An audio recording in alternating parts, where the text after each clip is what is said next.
दोस्तों नमस्कार, आदाब, सत श्री अकाल। चैट विद सुरेंद्र वत्स के नए एपिसोड में आप सबका स्वागत है। हर बार हम आपसे पूछते हैं कि जिन लोगों से आप मिलना चाहते हैं उनके नाम नीचे कमेंट में जाके लिखिए, और एक नाम बहुत बार लिखा गया, हमने आपके आदेश की पालना की और वही नाम जो बार बार लिखा गया आज हमारे मेहमान हैं। पहले हम उनका एक वीडियो प्रोफाइल देखते हैं।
जैसे आपने देखा, आज हमारे मेहमान हैं motivational speaker, sales trainer, MLM super coach व तेजी से उभरते हुए यूट्यूबर श्री सागर सिन्हा जी।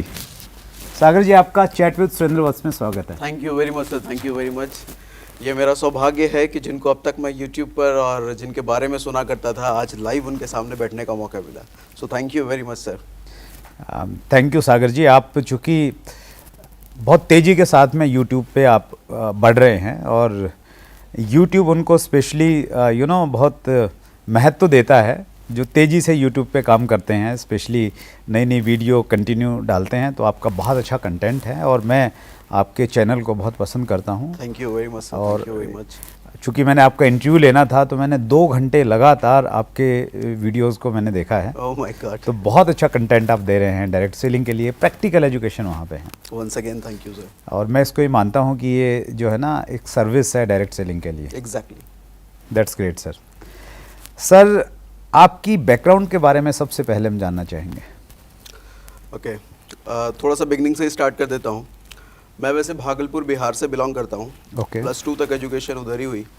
उसके बाद दिल्ली आ गए, दिल्ली में ग्रेजुएशन करा, इंजीनियरिंग करी। इंजीनियरिंग करके तकरीबन 10 साल मैंने जॉब करा। ओके। और जॉब में मैं सॉफ्टवेयर इंजीनियर हुआ करता था। अच्छा। Wipro, tech Mahindra, SCL technologies, ST micro electronics. क्या बात मतलब एक बीटेक एमटेक करके जो स्टूडेंट बाहर निकलता है इंडस्ट्री में, जो ड्रीम होती हैं कंपनियां, वो कंपनीज में मैं काम कर चुका हूँ। अच्छा। 10 साल रहने के बाद अब मैं नौकरी नहीं करता, जॉब नहीं करता। जब 10 साल काम किया तो शुरुआत जब मैंने जॉब करा था तो शुरुआत में मैंने 8 महीने फ्री में नौकरी करा था। अच्छा। रीज़न ये कि इंजीनियरिंग जब हमने करा था तो इंजीनियरिंग का बहुत खास बैकग्राउंड नहीं था, मतलब बहुत बड़े कॉलेज से इंजीनियरिंग ऐसा कुछ नहीं था। तो नौकरी मिलनी आसान नहीं थी। लोग 5,000 7,000 में नौकरी कर रहे थे। और अपना था कि हम इधर उधर के बैकग्राउंड में, इधर उधर के प्रोफाइल पे काम नहीं करेंगे, काम करेंगे तो टेक्नोलॉजी पे करेंगे, क्योंकि सीखा वही है। और ये भी पता था कि टेक्नोलॉजी पे काम करेंगे तो पैसा अच्छा मिलता है। तो एक मौका मिला कि एक ऑर्गेनाइजेशन ने, छोटी ऑर्गेनाइजेशन ने मौका दिया कि आप 8 महीने हमारे लिए काम करो, लेकिन हम आपको एक्सपीरियंस तो देंगे, ओके, सब कुछ देंगे, लेकिन पैसा नहीं देंगे। अच्छा। सो हमेशा मैं कंफ्यूज ही रहता था, इस मोमेंट पे भी कंफ्यूज, लेकिन डिसीजन ले लिया कि चलो ठीक है, फ्री है तो करते हैं, सीखने को तो मिलेगा। राइट। वही हुआ, 10 साल इसी तरीके से बीते। और जब मैंने नौकरी छोड़ी तो मेरा लास्ट पैकेज 25 लाख रुपए का था। वाओ। तो 25 लाख का पैकेज पूरी तरीके से छोड़ के अब मैं आज़ाद हूँ, अपने लिए और लोगों के लिए काम करता हूँ। Wonderful sir.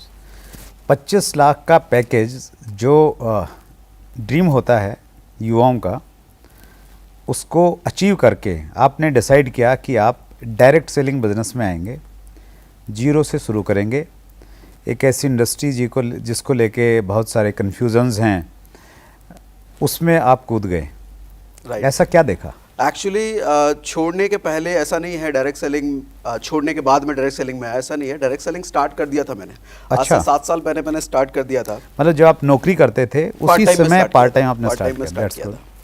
और डायरेक्ट सेलिंग में आने से पहले अगर मैं आपको अपने बारे में बात बताऊं तो मैं लोग नेटवर्क मार्केटिंग में कहते हैं ना कि आपकी पर्सनैलिटी बदल जाती है, ट्रांसफॉर्म हो जाती है। राइट।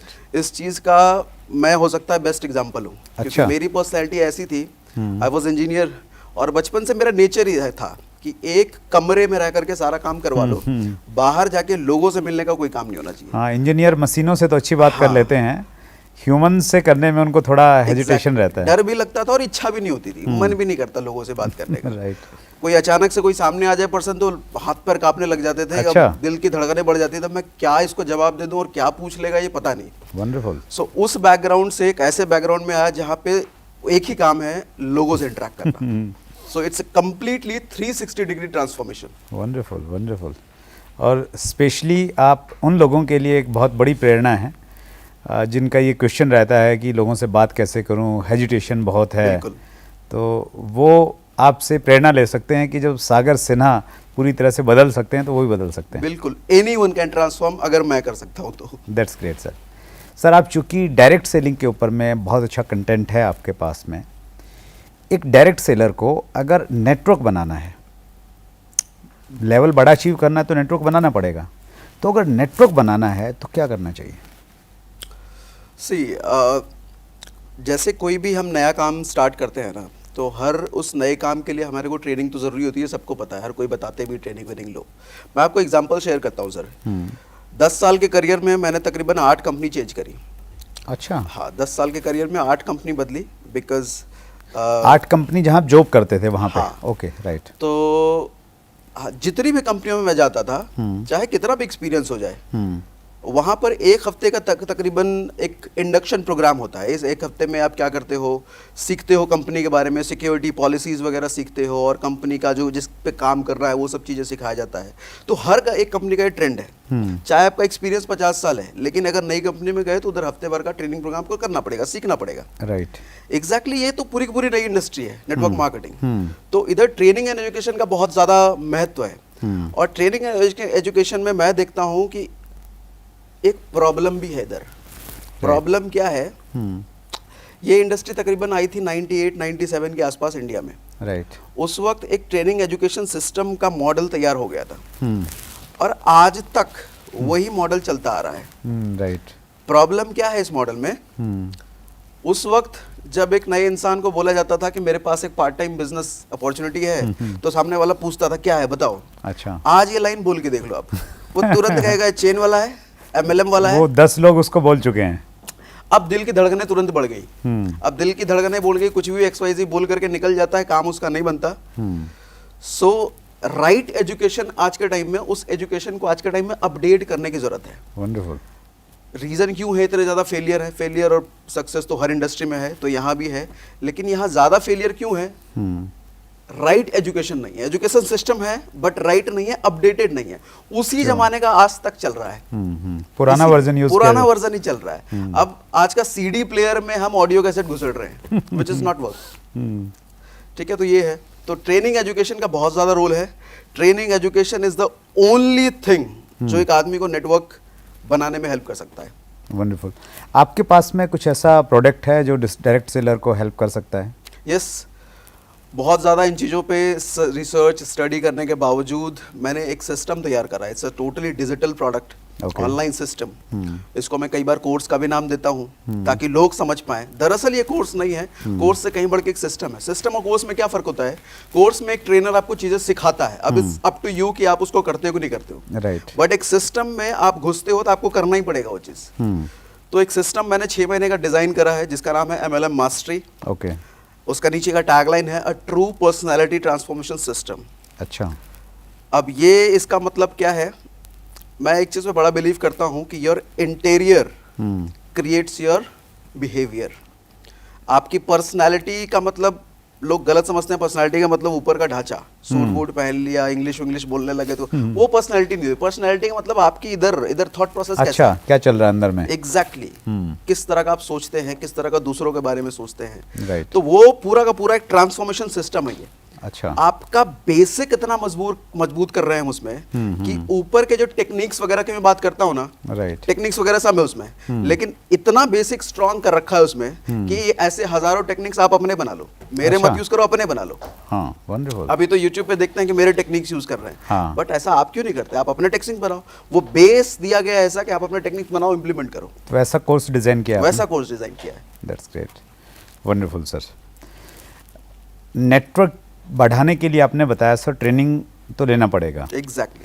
तो ट्रेनिंग जब हम लोग लेते हैं, ट्रेनिंग में बहुत सारी चीज़ें सिखाते हैं, सिखाई जाती हैं, सीखती भी हैं, लेकिन बहुत सारे लोग जब उनको प्रैक्टिकली करते हैं तो शायद वैसे परिणाम नहीं आते जैसे हम लोग एक ट्रेनिंग रूम में बैठ के सीखते हैं और कैलकुलेशन कर लेते हैं कि ऐसा ऐसा हो जाएगा। तो हम लोग बिल्कुल बेसिक चीज़ से चलते हैं। एक व्यक्ति ने लिस्ट बनाई स्टार्टिंग में, जोश जोश में काम किया, माना उसका काम करने का तरीका सही नहीं था, कांटेक्ट करने का तरीका सही नहीं था, और ज़्यादा लोगों ने मना किया। कुछ लोग उसके साथ में ज्वाइन हो गए, और जो ज्वाइन हुए उन्होंने भी शायद ज़्यादा काम नहीं किया। तो अब वो ये कहता है कि मेरे पास में तो जो लोग थे वो सारे जुड़ गए, अब मैं क्या करूं, कहाँ जाऊं, बड़ा परेशान रहता है। तो इस समस्या का क्या समाधान है? हाँ, ये बड़ी सामान्य और कॉमन सी प्रॉब्लम है। 99% लोग जो क्विट करते हैं यही रीज़न होता है कि लिस्ट ख़त्म हो गई, अब समझ नहीं आ रहा हम किसको अप्रोच करें। राइट। तो थोड़ा सा मैं इसके पीछे लॉजिक जाता हूँ सर। एक्चुअली ये जो हम करते हैं ना कि एक नया इंसान ज्वाइन होता है, डिस्ट्रीब्यूटर आता है, और सबसे पहला स्टेप होता है हम उनको बोलते हैं लिस्ट बनाओ, प्रोस्पेक्टिंग करते हैं, उसको मेरे से मिलाओ, ये सारे स्टेप्स करते हैं। राइट। गलत पैटर्न है ये। अच्छा। बिल्कुल टोटली गलत है, ये करना ही नहीं चाहिए। अच्छा। अब देखो एग्जांपल्स में समझाता हूँ सर आपको, अब तो खैर बहुत नहीं प्लीज फिर भी मैं बताता हूँ, व्यूअर्स को समझ में आएगा ये बात। जब एक आर्मी में किसी की ज्वाइनिंग होती है, आर्मी में कोई बंदा ज्वाइन करता है सर, तो उसको हथियार चलाना बाद में सिखाया जाता है, उसको पहले खुद की बॉडी को मजबूत कराया जाता है। हाँ, एक और एग्जांपल देता हूँ, एक मूवी आई थी चांदनी चौक टू चाइना, अक्षय कुमार की, बहुत साल पहले आई थी जी। उस मूवी को अगर आपने नहीं देखा, देख करके मेरी बातों से रिलेट कर सकते हो। उस मूवी में जो विलेन होता है बहुत ज्यादा कुंफू कराटे वाला होता है। अक्षय कुमार को वो सारी चीजें नहीं आती कुछ भी, तो जो ट्रेनर इनको सिखा रहे होते हैं कुंफू के मूव्स वगैरह, राइट, शुरुआत के काफी टाइम तक वो इनकी बॉडी को मजबूत बना रहे होते हैं। वो कभी बेलन घिसवाते हैं, कभी लकड़ी घिसवाते हैं, तो अक्षय कुमार को ये लगता है कि ये क्या फालतू की चीजें मेरे से करवा रहा है। अच्छा। जो मूव्स मुझे सिखाने हो तो सिखा ही नहीं रहा। हाँ। दरअसल वो हो क्या रहा था उस मूवी में, वो सबसे पहले मूव सिखाने से पहले, अटैकिंग एक्टिविटी सिखाने से पहले आपको मजबूत कर रहा था इधर से। वंडरफुल। इधर अगर मजबूत हो आप तभी तो बाहर जाके लड़ोगे। True. हम वो चीज नेटवर्क मार्केटिंग अपने बिजनेस में क्यों नहीं करते? एक आदमी जो बाहर जाने वाला है, लोगों को अप्रोच करेगा, लिस्ट बना के लोगों से प्रोस्पेक्टिंग करने वाला है, क्या उसका थॉट प्रोसेस अभी हमने मजबूत करा है? क्योंकि बाहर जाके उसकी हत्या होने वाली है। हत्या मतलब एक आदमी ने जैसा बोला नहीं कि तू भी खत्म, डेड, वही वो डेड। बाहर तो ड्रीम स्टीलर्स बैठे हैं। ड्रीम स्टीलर मतलब सपने चुराने वाले। राइट। आप बड़े बड़े सपने हुए, जोश आ गया, मैं भी मर्सिडीज BMW ले लूंगा, जिंदगी बदल दूंगा, जोश लेके बाहर गए, लेकिन वो जोश को ठंडा कर देगा एक लाइन में। तो फर्स्ट थिंग, लिस्ट बिल्डिंग ना करा करके क्यों ना उसके थॉट प्रोसेस को स्ट्रेंथ दिया जाए, मजबूत किया जाए। उसको क्या सिखाना है? रिजेक्शन हैंडलिंग सिखाना है। क्या सिखाना है? जब लोग आपका मजाक उड़ाएंगे तब आपको उस चीज को हैंडल कैसे करना है वो सिखाना है। मतलब पहले ये बताना है कि भाई रिजेक्शन आएगा, एग्जैक्टली, तैयार रहें। हाँ, गोली आएगी, और जब गोली आएगी तो ऐसे बचाव हाँ, करना है। ऐसे बचाव करना है। रिएक्शन क्या आपका? Yes, wonderful. पहले मजबूत करो अपने आप को, फिर वार करना सीखेंगे। तो डर रहता है ना सर, अगर पहले दिन ये सब बता दिया तो भाग जाएगा। हाँ, ये साइड इफेक्ट तो है, ये साइड इफेक्ट तो है। इसका एक और एग्जांपल मैं आपको देता हूँ। जिम अगर आपने कभी किया होगा, किसी को देखा होगा, करता हूँ सर मैं। अच्छा, करते हो? अरे वाह सर। जिम में बहुत सारे लोग ज्वाइन करते हैं, लेकिन 2-3 दिन के बाद मैक्सिमम लोग जिम छोड़ देते हैं। हाँ, कुछ लोग, मेरे एक फ्रेंड है जिम वाले, हाँ, तो वो यही कहते हैं कि भाई हमारी ज़्यादा कमाई उन्हीं लोगों से है जो फीस तो दे देते हैं फिर आते नहीं हैं। हाँ, ऐसा होता भी है ट्रुथ। तो ऐसा क्यों होता है सर? शुरुआत में उनको लगता है कि आसान है, कर लेंगे, बॉडी बन जाएगी, सलमान खान और जॉन अब्राहम हम भी बन जाएंगे। लेकिन जब देखते हैं कि 2-3 दिन किया, कोई फर्क ही नहीं आ रहा, क्योंकि रिजल्ट चाहिए। वो अंदर बिल्डिंग हो रहा होता है, लेकिन उस मोमेंट पे उनको बाहर का रिजल्ट चाहिए। तो मैक्सिमम लोग उधर से एग्जिट हो जाते हैं। उसका फायदा और नुकसान ये है, फायदा ये है कि फिल्टर्ड लोग आपको मिलते हैं। वंडरफुल। फिल्टर्ड लोग, क्रीम लोग हैं जिनके अंदर वाकई जोश जुनून अंदर है, कुछ इच्छा है, मतलब वही लोग पहली टिकेंगे। स्टेज पे ही चेक हो गए फिल्टर, यस। मजबूत कौन है, ढीले कौन है। एग्जैक्टली। कचरा चाहिए नहीं हमें, डस्ट चाहिए नहीं हमें, क्रीम निकालना है। जो ऊपर वाले ने देखो सबको ब्रेन दिया है, सबको एक जैसा ही बनाया, मैं मानता हूँ। बट कुछ लोग अपने आप को निखार लेते हैं, लेकिन वो निखारने की इच्छा तो हो। वंडरफुल। वो इच्छा जिनमें है, हम उनको सिखाएंगे, उनको बनाएंगे, और क्रीम आप कैसे बन सकते हो। इसमें- पहले स्टेज में फिल्टर। मैं, आपकी इजाजत है तो मैं इसमें कुछ ऐड बिल्कुल करूं सर, बिल्कुल सर। इंटरनेशनल जो डाटाज हैं सर डायरेक्ट सेलिंग के, वो ये कहते हैं कि 90% लोग पहले साल के बाद में बिजनेस छोड़ देते हैं। Exactly, yes. सेकंड ईयर में वो इंटर करते ही नहीं, अगर रिन्यूअल सिस्टम है कहीं पर रिन्यूअल ही नहीं करवाते। बिल्कुल। तो जब 10 लोगों ने ही काम करना है 100 में से, तो अच्छा है पहले दिन ही मालूम चल जाए कि 10 कौन से हैं। एग्जैक्टली। तो अपलाइन आपकी की हेडेक बच जाएगी। अपलाइन की हेडेक बच जाएगी। हाँ। वो व्यक्ति भी बेचारा जो मतलब काम करेगा, प्रयास करेगा, पैसा खर्च करेगा और फिर गालियां निकालेगा, तो पहले दिन ही मालूम चल जाएगा। एग्जैक्टली। और ऐसे लोगों की वजह से इंडस्ट्री खराब भी हो रही है। क्यों? बेचारा वो आया ओवर एक्सपेक्टेशन लेकर के, क्योंकि उसके अपलाइन ने ओवर एक्सपेक्टेशन सेट कर दिया कि 6 महीने में तेरे को BMW मिल जाएगा, 1 साल में तो करोड़पति बनने वाला है। जब ऐसा होता नहीं है, ओवर एक्सपेक्टेशन गलत। अब वो बाहर जाके क्या बोलेगा? ये झूठ बोलते हैं, ये सारे के सारे झूठ बोलते हैं, फंसाने वाला काम है। एक नेगेटिव आदमी बाहर जाके कम से कम 10 को नेगेटिव करेगा। गलती कहाँ? गलती इंडस्ट्री की नहीं है, गलती कंपनी की नहीं है, गलती बेचारे उस इंसान की थी जो अब प्लान दिखा करके उसको लेके आया, उसने ओवर एक्सपेक्टेशन सेट कर दिया। वो एक्सपेक्टेशन हुई नहीं पूरी, पूरा का पूरा जो है कचरा फैल रहा है इस वजह से। That's great. तो राइट एजुकेशन मैंने इसलिए स्टार्ट करा, राइट एजुकेशन। वंडरफुल। इसमें सर मैं एक चीज़ और जानना चाह रहा हूँ आपसे, एज ए ट्रेनर आपका बड़ा अच्छा तजर्बा है। आज ऐसा एक कल्चर सा हो गया है कि एक व्यक्ति जब मार्केटिंग प्लान दिखाता है किसी व्यक्ति को, और सामने वाला व्यक्ति अगर डायरेक्ट सेलिंग का जानकार है या किसी कंपनी के साथ में एसोसिएटेड है, तो उसको बताता है कि मेरे साथ आ जा, देख इतना ज़्यादा पैसा मिल जाएगा, और जैसा बता रहे थे BMW मिल जाएगा, 1 साल में आपको ये हो जाएगा, 2 साल में ये हो जाएगा। तो इसको आप सही मानते हैं? बिल्कुल नहीं, बिल्कुल नहीं। यही तो है ओवर एक्सपेक्टेशन सेट करना। It's a fake commitment which is not possible. मतलब प्रैक्टिकल नहीं है। प्रैक्टिकल नहीं। अपवाद हो सकता है अगर एक आध अपवाद हो व्यक्ति ने सकता ऐसा है, किया yes, हो yes, तो। yes। कुछ होते हैं जिनके पास स्किल पहले से है, तो वो आकर के झंडे गाड़ देते हैं शुरुआत में ही, लेकिन मेजॉरिटी के पास तो नहीं होती ना, तो ये अपवाद हो सकता है। That's great. Right sir, wonderful. तो अगर उसने लिस्ट, मतलब आपने ये कहा इस क्वेश्चन में कि हमने उसको प्रिपेयर कर देना है पहले से कि भाई रिजेक्शन आएंगे, और जब रिजेक्शन आए लोग बोलें तू भी, तो क्या जवाब देना है, ये हमने उसको प्रिपेयर कर देना है। बिल्कुल। That's great. मतलब हथियार उठाने से पहले आपको मजबूत कर दिया। That's great.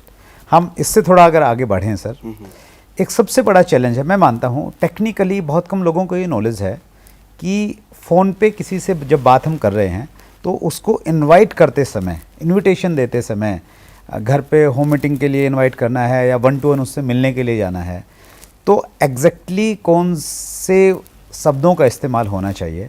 और वो एक बड़ा कारण बनता है कहीं ना कहीं नेगेटिविटी का, कि मैं एक्साइटेड हूँ, मैंने उत्साह में 10 लोगों को फ़ोन किया, और चूंकि मेरा तरीका सही नहीं था, 10 के 10 ने बोला कि बेकार फालतू, तो मुझे लगता है यार मैं गलत जगह फंस गया। राइट। और मतलब मेरी शुरू होने से पहले ही मैं बैठ जाता हूँ। राइट। तो जब हम कांटेक्ट करें, अपने लोगों से कांटेक्ट करें स्पेशली, क्या शब्द इस्तेमाल करें कि सामने वाला एटलीस्ट हमें अपॉइंटमेंट तो दे दे। Right, okay.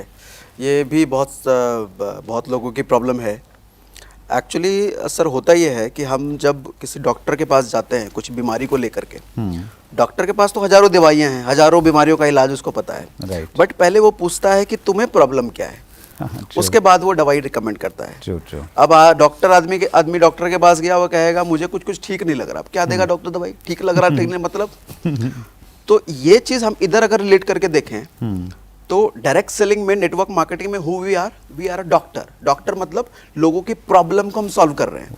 लोगों के फाइनेंशियल प्रॉब्लम है, मेंटल प्रॉब्लम है, क्योंकि इधर सब चीज का सोल्यूशन है। True, true. हर चीज का सोल्यूशन है। तो मेरे को ऐसा नहीं करना सब कुछ दे देना, वो तो कंफ्यूज हो जाएगा, डिसीजन नहीं ले पाएगा। तो मेरे को ये देखना है कि इसको क्या प्रॉब्लम है, इसको क्या प्रॉब्लम है, मैं उसी चीज की दवाई दूंगा। तो जब हम इनवाइट करने जा रहे हैं ना फोन पे, तो ये जान ले कि उसके घर की सिचुएशन क्या है, Okay. क्या प्रॉब्लम है, पर्सनैलिटी कैसी है उसकी, इसको पर्टिकुलरली चाहिए क्या। अब जैसे बहुत कॉमन सा एग्जांपल मैं लेता हूँ, नेटवर्क मार्केटिंग में मैंने कभी वीडियो भी पब्लिश करा था, 76% 76% महिलाएं यहाँ पे हैं। Okay. 76% महिलाएं। तो महिलाओं के पर्सपेक्टिव से अगर बात करें तो ज्यादातर महिलाओं की दिक्कतें क्या होती है, घर में छोटा सा बच्चा है 4-5 साल का, और नौकरी करने पड़ रही है 8-10 हज़ार की, कोई टीचर की स्कूल में नौकरी कर रही हैं। अब सोचिए सर जरा, जिसके घर में 3-4 साल का बच्चा है, सर वो महिला अपने छोटे से बच्चे को घर में छोड़ करके रोज 6-7 घंटे के लिए, 5 घंटे के लिए स्कूल जा रही है। उसका सबसे बड़ा पेन एरिया क्या है, उसका सबसे बड़ा प्रॉब्लम क्या है। वी आर, हम प्रॉब्लम सॉल्वर्स हैं, हम डॉक्टर्स हैं, हमारे को उसकी प्रॉब्लम सॉल्व करनी है। तो प्रॉब्लम उसकी ये है कि हर रोज अपने छोटे से बच्चे को वो किसी और के भरोसे छोड़ करके स्कूल जा रही है। तो मैं अगर जब उसको इनवाइट कर रहा हूं तो मैं उसको क्या दूंगा कि मेरे पास कुछ ऐसा है, या मैं कुछ आपको ऐसे सेशन में इनवाइट कर रहा हूँ, या फिर हम बात करके कोई एक अपॉर्चुनिटी की बात कर सकते हैं जिसकी वजह से आपको रोज अपने 4 साल के बच्चे को छोड़ के स्कूल नहीं जाना पड़ेगा। घर बैठ करके अपने 4 साल के बच्चे के साथ बैठ करके आप इनकम कमाओगे। तो क्या इस बारे में हम लोग मिल के बात कर सकते हैं? Okay. सर मजाल ही नहीं है, वो लेडी मना कर दे, मजाल ही नहीं है। Wonderful. That is a need पकड़नी चाहिए क्या उसको, सब कुछ नहीं दे देना। और जनरल सोल्यूशन यहाँ पे ज्यादा है। मैं एक ऐसे सेशन में आपको बुला रहा हूँ जहाँ मर्सिडीज अचीवर आ रहे हैं, BMW अचीवर आ रहा है, एक्साइटमेंट ऑल वेक, हाँ, उसके लिए वो काम नहीं करेगी, काम नहीं करेगा। बहुत बढ़िया सर। एलन पीज की वो किताब है सवाल ही जवाब है, तो उसमें उन्होंने बहुत अच्छे से इस बात को एड्रेस किया है। वो कहते हैं कि आप पहले तो सही बटन ढूंढिए, राइट, और फिर उसको दबाइए। एग्जैक्टली बर्फ पिघलाएं, सही बटन दबाएं। सही बटन। तो उसमें यही है कि सामने वाले की प्रॉब्लम हम ढूंढें। राइट। अगर सिर दर्द है तो सिर दर्द की दवा दें, अगर सिर दर्द में आपने पेट दर्द की दे दी तो प्रॉब्लम बढ़ जाएगी। एग्जैक्टली। डॉक्टर कभी आपको दवाई तब तक नहीं देगा जब तक आपकी प्रॉब्लम ना निकलवा ले, आपसे देगा ही नहीं वो। तो हम क्यों ऐसा करते हैं, रैंडम सोल्यूशन कुछ भी दे देते हैं, दो ही मत। अपॉइंटमेंट मिल गई सर, हाँ, प्लान भी हो गया है। अब जब फॉलोअप के लिए जाते हैं तो सबसे बड़ा इशू तब आता है, गोलियों की जो बौछार है तब आती है। बहुत सारे क्वेश्चंस हैं, मेरे पास टाइम नहीं है, मेरे पास पैसा नहीं है, मैं क्यों करूं, और भी ढेरों सारी चीज़ें हैं। फॉलोअप का सही तरीका क्या है, और एक अच्छे फॉलोअप के लिए क्या करना चाहिए? सर फॉलोअप अगेन, मैं यहाँ पे ज़्यादातर लोगों को फिर से ये कहता हूँ कि देखता हूँ, people are making themself as a robot. उनको सीधा सीधा स्क्रिप्ट चाहिए कि मैं ये स्क्रिप्ट रट लूँ और बाहर जाके बोल दूँ। रोबोट बनने का बिजनेस नहीं है, इंसान बनने का बिजनेस है। और इंसान क्या करते हैं, लोगों से कम्युनिकेट करते हैं, लोगों की प्रॉब्लम सुन के समझ करके उसको सॉल्व करते हैं। We are human beings, not a robot. तो फॉलोअप की जो समस्या है, फॉलोअप हमें क्यों करने की जरूरत पड़ रही है, उस वक्त ऑन द स्पॉट हम क्लोजिंग क्यों नहीं कर पाए? हो सकता है उस इंसान की कुछ प्रॉब्लम रही हो, या इस सिस्टम जो हमने उसको समझाया इसमें कुछ प्रॉब्लम उसको दिखी हो, या कुछ पर्सनल प्रॉब्लम, व्हाटएवर, कुछ भी प्रॉब्लम हो सकती है। लेकिन इंसान जनरली अपने आप अपनी प्रॉब्लम सामने वाले के सामने रखता नहीं है। अब माय फर्स्ट स्टेप क्या होगी फॉलोअप में, मैं उसको ये नहीं पूछूंगा सर जो आपने कल प्लान देखा था कैसा लगा, वो कहेगा बहुत बढ़िया प्लान, तो ज्वाइन क्यों नहीं कर रहे?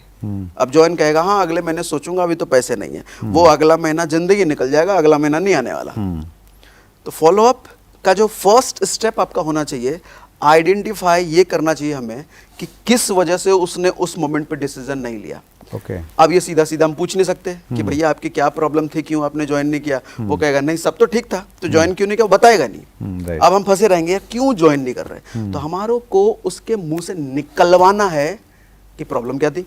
अच्छा, वो निकलवाने के लिए हम कुछ नेगेटिव क्वेश्चंस का हेल्प ले सकते हैं। नेगेटिव क्वेश्चंस का मतलब हम उनसे ये पूछ सकते हैं इनडायरेक्टली कि कल जो हमने प्लान डिस्कस किया था, मैं थोड़ा सा उसमें कुछ ये जानना चाह रहा था, आपसे फीडबैक लेना चाह रहा था कि क्या मुझे आप कोई 3 क्वेश्चन ऐसे बता सकते हो, 3 प्रॉब्लम बता सकते हो हमारे प्लान में, जिसकी वजह से कोई थर्ड पर्सन इस बिजनेस को नहीं ज्वाइन करेगा। हमने आपकी बात नहीं कर रहे, हम कह रहे हैं कोई थर्ड पर्सन अच्छा। इस बिजनेस को नहीं ज्वाइन करेगा। कोई 3 रीजन आप बता सकते हो। ये एक्टिविटी आपको फर्स्ट ज्वाइन करने के कारण नहीं, हाँ, न ज्वाइन करने ना के ज्वाइन करने के कारण, और वो भी हम उनकी बात नहीं कर रहे, हम जनरली लिया। ठीक है, ठीक है। wonderful। अब इस मोमेंट पे क्या होगा, शुरुआत में आदमी बोलेगा नहीं नहीं कोई रीजन नहीं, सब तो बहुत बढ़िया है। लेकिन जब हम रिपीट करेंगे नहीं कुछ तो होगा, ऐसा 3 रीजन मैं फीडबैक लेना चाह रहा हूं आपसे। जनरली जो लोग ज्वाइन नहीं करते, इस मोमेंट पे देखो होगा क्या sir, we are playing game with their mind. Right। अब वो जो प्रॉब्लम बताएंगे ना 3, वो प्रॉब्लम वो जनरल किसी और की नहीं बताएंगे, वो अपनी बताएंगे। अब जब उन्होंने अपनी प्रॉब्लम बता दी तो who we are doctors. Problem आ गई ना मेरे सामने, अब मैं उसका सॉल्व कर दूंगा, सोल्यूशन दे दूंगा। और सोल्यूशन देने के लिए अगेन हम पाते हैं कहाँ पे, ऑब्जेक्शन हैंडलिंग पे। इधर ऑब्जेक्शन हैंडलिंग का मैंने ऐसा पैटर्न बना रखा है, वीडियो भी दे रखा है, वर्कशॉप में बहुत डिटेल में मैं सिखाता हूँ उसको, क्योंकि वीडियो में डिटेल में समझाना संभव नहीं है। Right right. तो दुनिया का कोई भी ऑब्जेक्शन हो उस पैटर्न पे फिट बैठ जाएगा। That's great. मतलब दूसरों की प्रॉब्लम्स को हम लोग सोल्व कर देते हैं और उसकी प्रॉब्लम अपने आप सोल्व हो जाती है। हाँ, अल्टीमेटली प्रॉब्लम निकलवाना है सर, क्योंकि कोई भी प्रॉब्लम बोलने को तैयार नहीं है, हमें निकलवाना है। That's great sir, wonderful sir. Sir आपका कमिंग सून का वीडियो हमने डाला था और उसके बाद बहुत सारे आपके जो फैन हैं उन्होंने क्वेश्चंस किए हैं, तो कुछ व्यूवर्स के क्वेश्चन मैं आपकी इजाज़त से लेना चाहूँगा। हमारे एक व्यूवर हैं सर संदीप राज, इनका क्वेश्चन है क्या डायरेक्ट सेलिंग पिछड़े लोगों के लिए है, ऐसा शहर के लोग कहते हैं। संदीप जी आपको एक बात बताऊं, मुझे जिन्होंने प्लान प्रेजेंट किया था ना इस बिज़नेस का, वो एक आईआईटी के सज्जन थे और इंडस्ट्री के जो बड़ी बड़ी टॉप नॉच कंपनियां हैं जैसे क्वालकॉम और बहुत सारी ऐसी इंटेल वगैरह ऐसी कंपनियों में वो जॉब कर चुके थे। ओके। तो मुझे पहली बार में ये समझ में आ गया था कि ये आदमी क्यों कर रहा है। अच्छा। हाँ, तो आईआईटी और मेडिकल, पता नहीं डायरेक्ट सेलिंग में अगर आप स्टडी करोगे, इधर दुनिया का टॉप टू टॉप पोजीशन वाला इंसान भी है और बॉटम टू बॉटम पोजीशन वाला भी इंसान है। तो ये डायरेक्ट सेलिंग इंडस्ट्री ऐसा नहीं कह सकते कि सिर्फ उस तरह के लोगों के लिए है, ये हर तरह के लोगों के लिए है। Wonderful wonderful. सुंदर चौधरी जी का क्वेश्चन है, सर क्या आपने किसी से ट्रेनिंग ली या फिर खुद ही इतनी स्किल गेन कर ली। ओके, हाँ ये बढ़िया सवाल है सर। अब तक मैंने कहीं नहीं बताया, ये बताता हूँ, अपना थोड़ा सा बैकग्राउंड भी दे देता हूँ, समझ में आ जाएगा मेरे को कहाँ से आया ये सब। मेरे को डायरेक्ट सेलिंग में अभी तक लगभग हो गए 7 साल। ओके। 7 साल में जब आप इस इंडस्ट्री में आए थे तो शुरुआत के 2 साल मेरा बिजनेस इनक्लाइंड वे में चला। अच्छा। बिल्कुल इनक्लाइंड वे में, कोई डाउनफॉल नहीं। लेकिन एक मोमेंट ऐसा आया कि जब एक लेवल हासिल करने के बाद गिरना शुरू हुआ बिजनेस, धीरे धीरे धीरे धीरे धीरे धीरे, और एक मोमेंट ऐसा है बिल्कुल जीरो, जहां से शुरुआत किया था वहां पहुंच गए। ओहो। तो फिर अब स्ट्रगल करके वापस से उस मोमेंट पे लाने पे अपने को दोबारा नया 2 साल लग गए। अब 2 साल मिला के 4 साल हो गए। तो 4 साल में मैंने क्या किया, शुरुआत के 2 साल में जहां पहुंचा था वापस से 4 साल में वहीं पहुंचा मैं। अब देखने वाले को क्या लगेगा कि 2 साल इसका टाइम वेस्ट हुआ, इसने कुछ नहीं किया। शुरुआत के 2 साल ही इसने ग्रो किया, उसके बाद कुछ नहीं किया। बट मुझे पता है शुरुआत का 2 साल जो मैंने ग्रो किया था ना, इनक्लाइंड वे में चला था, दरअसल उधर मैंने कुछ सीखा ही नहीं। उधर तो शुरुआत में जोश जोश में आए थे, ड्रीम ड्राम ये सब देख करके आए थे, तो जोश ट्रांसफर कर करके टीम बना ले रहे थे और काम चल रहा था। लेकिन जोश ट्रांसफर करना पॉसिबल नहीं है हर एक लेवल पे। अब मेरे साथ जो इमीडिएट कनेक्टेड है, मैं उस तक अपना जोश ट्रांसफर कर देता हूँ, मोटिवेशन ट्रांसफर कर देता हूँ। 100% उधर नहीं जाएगा, 80% जाएगा, 70%, लेकिन उसके पास 70% है। अब वो अपने नेक्स्ट लेवल पे 50 पहुंचाएगा, वो अपने लेवल पे 30-20 पहुंचाएगा। तो एक लेवल पे जोश, तो जोश के बल पे अगर कोई टीम बन रही है तो उसका भविष्य लंबा नहीं है, वो गिरेगा। वो एक ऐसी रेत की इमारत है जिसका गिरना तय है। तो ये मजबूती आती है सर एजुकेशन से। तो हमने क्या करा, जब हम गिरे तब समझ में आया कि क्यों गिरे, और अब सीख रहे हैं कि क्यों ऊपर उठना है, कैसे ऊपर उठना है, डुप्लीकेट कैसे करना है। वो सारी स्किल्स सीखने के बाद जब हम 2 साल में ग्रो होना शुरू हुए धीरे धीरे, तो मेरी असली लर्निंग उस 2 साल में हुई जब मैं जमीन से उठ करके ग्रो कर रहा था। वंडरफुल। मतलब फेलियर से जो कहते हैं कि ज़्यादा सीखते हैं, आपने भी वहीं से सीखा। एग्जैक्टली। और लोग मुझसे पूछते हैं कि सर आप इतना बेसिक पे बहुत डीप में कैसे बात कर लेते हो, जो जनरली लोगों को सुनने में नहीं मिलता, एकदम डीप में। तो उसका रीज़न यही है कि हमने अब कहते हैं ना ऊपर वाले की खास कृपा होती है, तो मैं मानता हूँ ऊपर वाले की कृपा है। और ऊपर वाले की कृपा तब होती है असली जब वो इंक्लाइंड वे में आपका सारा कुछ चल रहा है, तब कृपा नहीं है। तब तो कुछ गड़बड़ है, क्योंकि आप ग्रो तो करते नहीं हो, सीखते हो नहीं, सब कुछ हो रहा है तो काहे को सीखेंगे। लेकिन जब ऊपर वाला आपको प्रॉब्लम देता है ना, तब मतलब कृपा कुछ करवाना चाह रहा है आपसे, मतलब उसको पॉजिटिव सेंस में लेना है। एग्जैक्टली। तो हमारी असली ग्रोथ उस मोमेंट पे हुई, क्योंकि हमने सारे फेजेस देखे। तेजी से बढ़ना कैसे वो भी देख लिया, गिरते किस वजह से वो भी देख लिया, गिर के उठते कैसे हैं वो भी देख लिया, और गिर करके उठ के फिर से टॉप पे कैसे जाते हैं वो भी देख लिया। तो सारे एक्सपीरियंसेस हमने हासिल करे। अब वो एक्सपीरियंस मैं लोगों को देता हूँ। Wonderful, wonderful sir. हमारे इंटरव्यू का एक पार्ट है सर, फनी मोमेंट। हाँ हाँ। और इसकी शुरुआत हम लोग एक व्यूअर के क्वेश्चन से ही करते हैं। बड़ा पर्सनल सा क्वेश्चन उन्होंने आपसे पूछा है। सुमित कुमार जी पूछते हैं, सर की शादी हुई है क्या? Oh my God. Sumit Kumar ji मेरा 5 साल का बेटा है। अच्छा। आपकी एनर्जी को देख के लगता नहीं है ऐसा। ओह माय गॉड। एक्चुअली मैंने किसी स्पीकर से सुना था, किसी बड़े सेमिनार में, उन्होंने एक लाइन कही थी कि energy attracts money and money attracts energy, vice versa. So आप में अगर एनर्जी नहीं है, एक मैसेज है ये, अगर एनर्जी नहीं है तो सर पैसा नहीं आने वाला आपके पास। सो एनर्जी बिल्ड करो। जिम रॉन आज दुनिया में नहीं रहे। जिम रॉन की एक फेमस लाइन है, motion creates emotion and emotion creates motion, those vice versa. तो आपका motion, physical motion emotion create करता है, और इधर इमोशन फिजिकल मोशन क्रिएट करता है। तो मैं बहुत बड़ा उनका फॉलोअर हूँ, उनसे सीखता हूँ। That's great sir. आपकी लाइफ का कोई ऐसा मोमेंट जब आप याद करते हैं तो आपको, मतलब चाहे वो कोई मतलब ऐसा इंसिडेंट रहा हो कि यार ये ऐसा कैसे हो गया था, कुछ ऐसी फनी चीज़ कोई याद है आपको?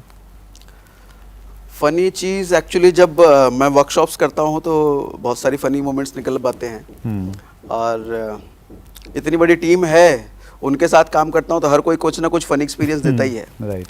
मैं आपको वो बात नहीं करता, मैं थोड़ी अपने बचपन की बात करता हूँ सर। शॉर्ट में।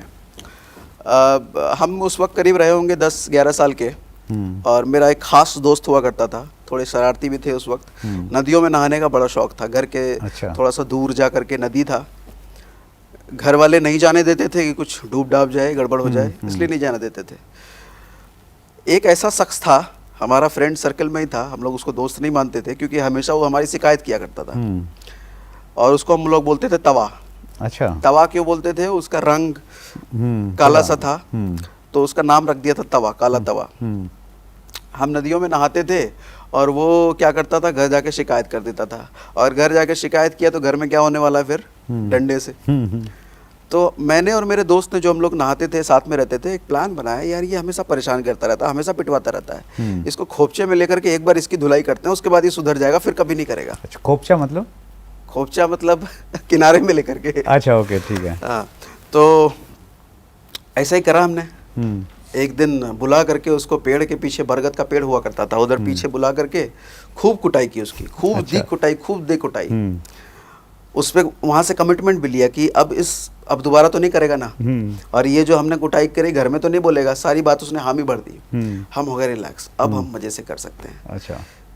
बट वो मानने वाला है नहीं। इस कुटाई की खबर उसने फिर घर में पहुंचा दी।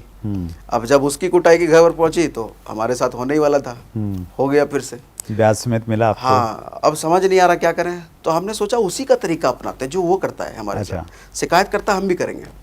तो हमने वही शिकायत पकड़ ली कि नदी में नहाने वाला हमारे बारे में बोलता, अब हम इसके बारे में बोलते हैं। असल वो करता नहीं था, हमने झूठ बोला। अच्छा। हाँ, तो हम उसके घर गए शिकायत करने के लिए, तो उसके पिताजी ने तो सब कुछ सुन लिया बड़े आराम से, लेकिन उन्होंने क्या करा, हमारे घर में आके बोला कि तुम्हारा लड़का देखो ऐसे ऐसे शिकायत कर रहा था, और उस लड़के के बारे में पूरे मोहल्ले को पता है कि वो शरीफ आदमी, वो कुछ नहीं करता।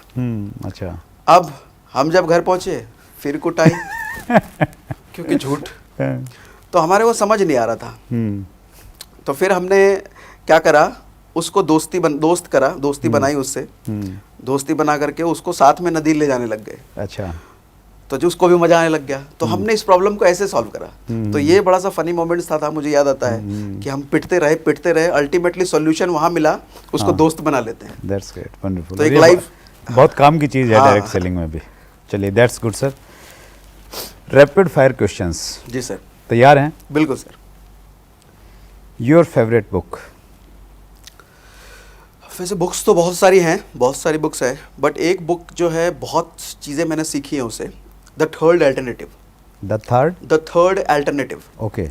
ये बुक में बहुत सारी, जनरली मैं रिकमेंड नहीं करता लोगों को पढ़ने के लिए, बोर हो जाएंगे लोग और बंद कर देंगे, नींद आएगी, क्योंकि उस बुक में बहुत सारी स्टोरीज हैं, केस स्टडीज हैं जहाँ जहाँ ये प्रॉब्लम सॉल्व करी।